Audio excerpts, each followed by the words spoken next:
Hi all, my name is Ryan and welcome to my channel What the Pop, where we discuss pop culture in general and Buffy a lot. The usual spoiler alert, I may talk about things in these analyses that relate to future plot points, so if you haven't seen all of Buffy at least once, and you don't like spoilers, you have been warned.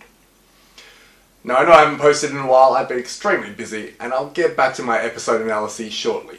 But yesterday I got the new Buffy comic, Buffy the Last Vampire Slayer, and just wanted to do a short video looking at it. First, a quick background into Buffy comics. Dark Horse Comics had the licensing rights to Buffy from 1998 when Buffy first started. Now while Buffy was on the air, a number of comics were published that take place either between episodes in the seasons or between seasons, but sometimes it can be difficult to place exactly when the comic takes place. For the most part, these comics aren't considered canon, so ostensibly can be completely ignored by fans of the TV show.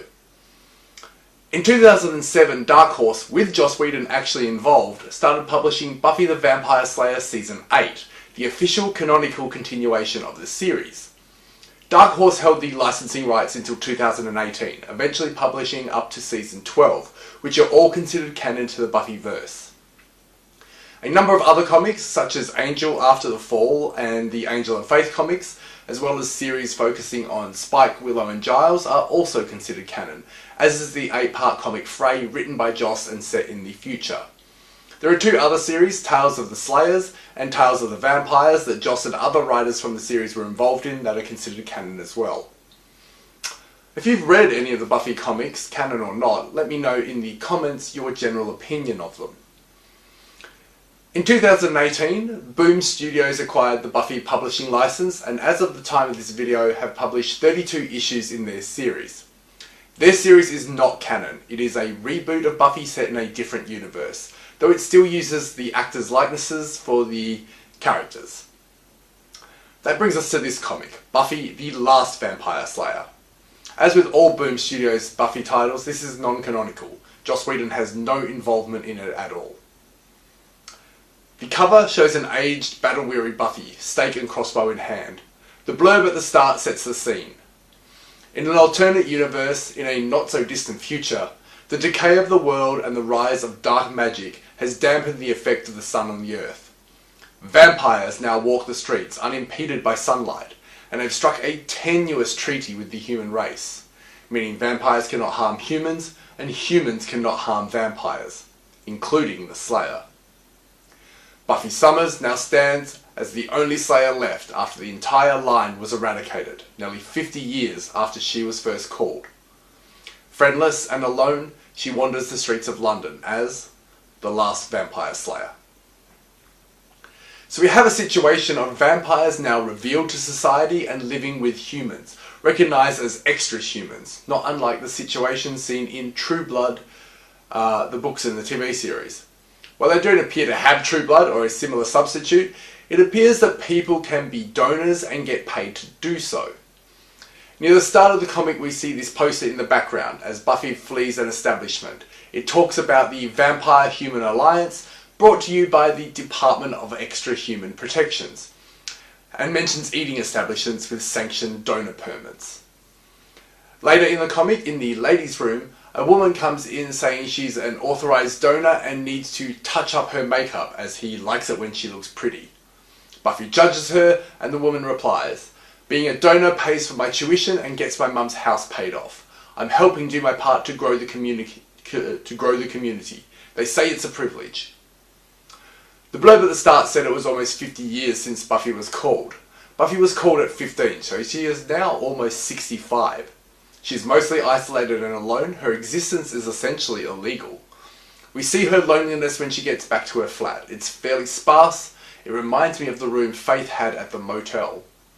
She's seemingly talking to Giles, but we never see him. Then she says, looking at his picture, "If you really wanted to be helpful, you'd still be here." We learn that something is happening to her, and Anya is helping her. This is an obvious deviation from the main universe, as Anya died in the final battle against the First at the end of Season 7. Buffy seems to be having a couple of problems. First, her powers are on the fritz. Buffy says, I can't sleep without horrible nightmares. I can't be around you-know-whats without my body alerting them to my presence. My powers short out when I need them the most.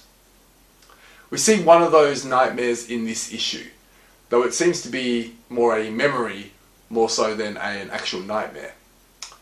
It's when the newly launched Slayers are rebranded as Scholars to prepare humanity from any supernatural threats rather than be extra-human, i.e. vampire Slayers. At that announcement, an unknown group blows them up. The girls Buffy came out of hiding to train are killed, as well it seems is Xander and Cordelia. Cordy had mentioned that Xander is over 40, so these events took place 20-ish years ago in the timeline. Buffy says that her body is alerting vampires to her presence. We see this right at the start of the issue when she's grabbing a drink. She gets a nosebleed being around vampires and they all get fangy. It's a silly plot point that was always going to result in inconsistencies because they can't have Buffy's nose bleeding every time a vamp comes in. So it's no surprise that it doesn't happen later on in the issue when Buffy confronts a vamp. Now it may also be because when confronting the vamp, Buffy is fulfilling, as Anya puts it, her divine purpose. Anya theorised that not fulfilling this purpose is what is causing the issues in the first place. The major issue Buffy is having is quite surprising. Anya says, "Did or did you not ask me to research this sudden onset of immortality? Because I seem to remember a very distraught woman of a certain age asking me to find out why her powers were dormant but she couldn't die." They don't really explain this. There's no mention of how she knows she can't die. It's merely stated as fact that she is suddenly immortal. Anya takes her vital signs after a sparring session and is asking questions about Buffy's last major injury and how long it took to heal. Buffy says it was a broken arm and it took 5 days. Anya says her pulse was barely elevated, but at least the healing rate isn't increasing. I have a theory on why this is important. We know that the Slayer gets her power from being infused with a demon, and Buffy at over 60 would definitely be the oldest Slayer to have lived, most dying relatively young. Given that Anya is concerned about her pulse barely being elevated, I think the concern is that Buffy may be becoming some form of undead herself. The demon essence has never been inside a single Slayer for so long, so this may be a result of long-term exposure. Becoming undead would essentially make her immortal, the way vamps are. They referred to Buffy's powers as being dormant, though Buffy said, "They short out when I need them most." We see her punch a wall and damage it, though her hand is hurt doing so. So she still appears to have her strength. That hand is completely healed later that day. When she's running from vampires at the start and jumping rooftops, she does remark that the landings used to be easier and she used to be much faster, so it seems her powers have dwindled with age.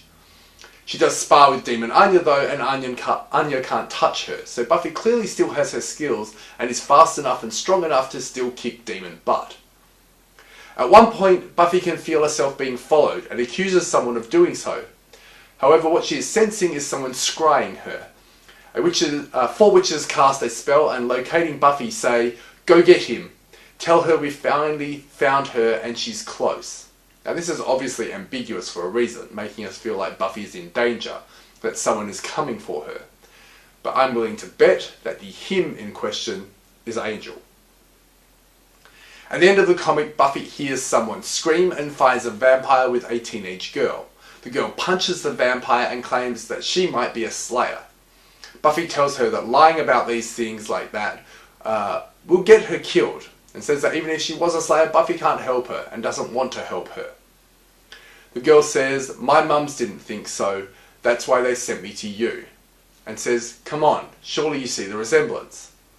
And the issue ends with Buffy saying, "Willow and Tara have a daughter?" First off, I didn't see the resemblance at all. When she said, "Surely you see the resemblance," I was like, is this because the shaved head, dye hair, flannel wearing look made her a stereotypical cliche lesbian?